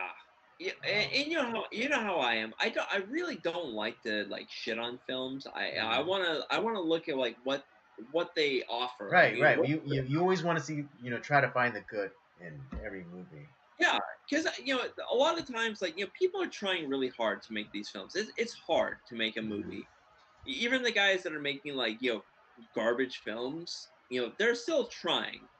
And I never even like now there are people that like I would say like a lot of these like godless like remakes like the Mulan remake those are those soulless cash grabs. Yeah, those movies like those are like a 0.5 to me. But like people who are actually like really trying, even if like the movie is like really garbage, like like a Birdemic, people are really trying. It's okay. I don't blame the actors. I don't necessarily blame the director. It's a shit movie. And with this, like it's not a bad movie, and it's just I think a lot of it was, the Korean director was probably like based on like, oh well, this is like kind of the trend in America, which was still where the best films are being made. I'm gonna try to do the same thing, but try to tell my story, and it just maybe it wasn't executed the best. That's all. Yeah, so no, it's that's understandable. It's it suffers from it's like when word processors first came out, and then like fonts were readily available, and say, oh, what's this? Oh, Comic Sans, isn't this fun? Yeah. So it suffers a little bit from that. So Wingdings is great. Yeah, Wingdings. Wow. But So would we recommend just curb the expectations a little bit. They're good. The fight scenes are good, just not great. So just with all that in mind, please enjoy it. Yeah, like I said, it's enjoyable. It's just compared to like what we've watched on Martial Arts March,